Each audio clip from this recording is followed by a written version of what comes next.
Science fiction is always a genre of game we love to keep our eyes on. Hi folks, it's Falcon, and today on gameranx, the sci-fi games of 2020 that deserve your attention. Just a quick disclaimer, Atomic Heart, Outriders, Deathloop, and Halo Infinite are definitely not coming out this year, so we are definitely not talking about them today. We do have a lot of great games to talk about though, so let's get going. Starting off with number 10, Cloudpunk, a game we've discussed elsewhere. It's a really cool game built on a voxel engine, set in a cyberpunk world. Essentially, you're delivering illegal stuff in a flying car. It's beyond fun. I personally like it on the Switch best, but it's out on Windows, PlayStation 4, and Xbox One as well. At number 9 is Hardspace Shipbreaker, a game that I cannot stress is really innovative and fun. So it is essentially a game in which the premise is you have a billion credit debt to pay back to Lynx Corporation, and you're gonna do it by disassembling ships for salvage parts, metal, etc. Essentially, the best way to describe it is taking apart pieces of ships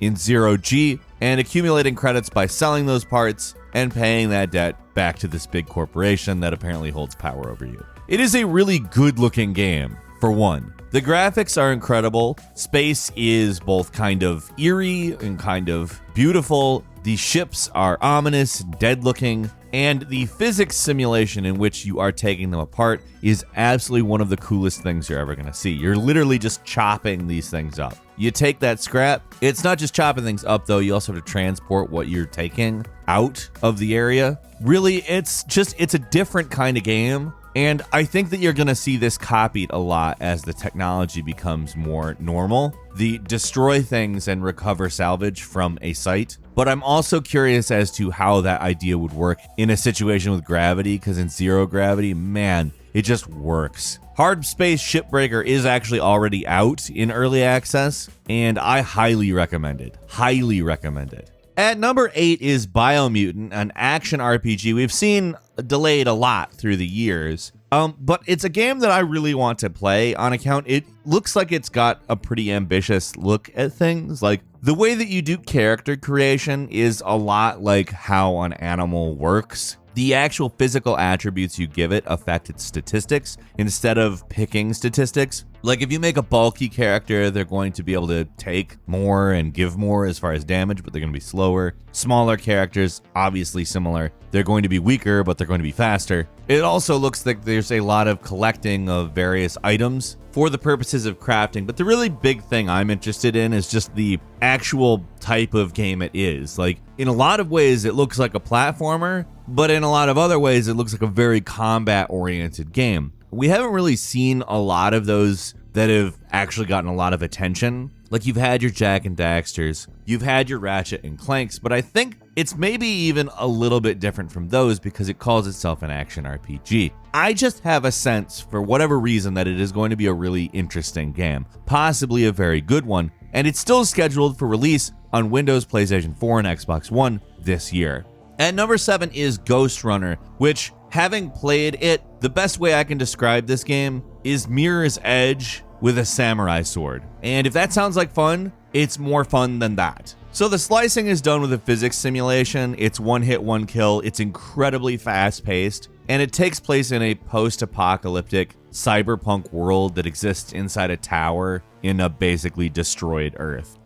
Yeah, you gotta play this. If that sounds like fun to you, it's better than it sounds. The premise is so well executed, and although I would say it's a little bit short for my taste, if you download the demo, you will understand exactly why I'm recommending it so incredibly hard. Ghostrunner is currently out on Windows, PlayStation 4, and Xbox One. It's hitting Switch in November, and it's hitting the next generation of consoles early next year. Highly recommend it.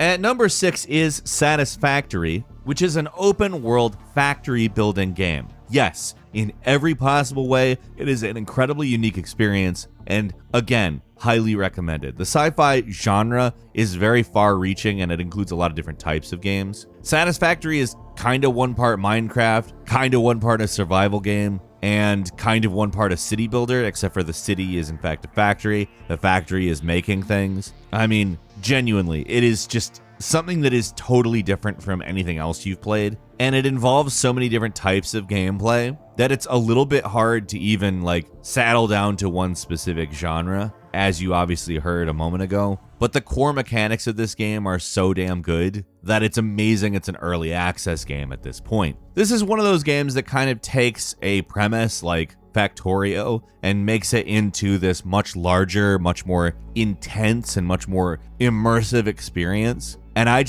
absolutely love it. I think that it's something that is much bigger than the sum of its parts, and you will waste tons of time playing this game. And it's still in early access, again. At number 5 is Star Wars Squadrons, obviously a space combat game. In some ways a continuation of Rogue Squadron, and in some ways a continuation of X-Wing and TIE Fighter. Very old games that, frankly, are series that should have been continued. This isn't a game that is going to shock you with its narrative brilliance or anything like that. However, this is a fantastic space shooter. It just does a great job with everything it's doing, and it comes down basically to the difference between the Republic ships and the Empire ships. As long as you, again, aren't looking for the best story you've ever heard in your life, it's just a phenomenal game. It's so fun. Star Wars Squadrons is fantastic. It is also out to play now on PlayStation 4, Xbox One, and Microsoft Windows. At number 4 is Doom Eternal, which some people might not think that is sci-fi. However, I would classify it for sure as sci-fi. Kind of a hell demon, space demon situation. It's Doom. Did you play Doom 2016? I did. Did you want more? I did. Did you absolutely lose your crap over the thought of a grappling hook shotgun added into Doom? I did. In fact, that, again, I've said this probably a million times, is enough of a selling point for me to be like, all right, yeah, that justifies its sequel. Absolutely. And you know what? It is as fun as it sounds. Doom Eternal turned out so good. There are a number of little tweaks like how death is handled and stuff like that, which make it a different enough experience, and in a lot of ways I think actually improve on the formula that was created for Doom 2016. Doom Eternal is out on PC, PS4, and Xbox One. You will be seeing it on Nintendo Switch, PlayStation 5, and Xbox Series X sometime in the future. However, you can play it now, and you should. It's fantastic. At number 3 is Black Mesa, the third-party independent remake of Half-Life the original, which essentially rebuilt the game from the ground up into a much more cohesive experience, particularly the ending areas on Zen, but overall really redesigning a lot of elements, not just artistically but also mechanically, and attempting to incorporate more of the design principles from Half-Life 2 into Half-Life 1. Ultimately comes out as essentially basically an official release. It's an amazing game. It also does a lot to sort of resolve some conflicts between the original Half-Life story and the retcon stuff that happened in Half-Life 2. That just works. Like, Half-Life is a great game, don't get me wrong, but I would say that Black Mesa is a better game. I enjoy Black Mesa more than I enjoy the original Half-Life. They did a fantastic job, and it is currently available on Steam. You should play it.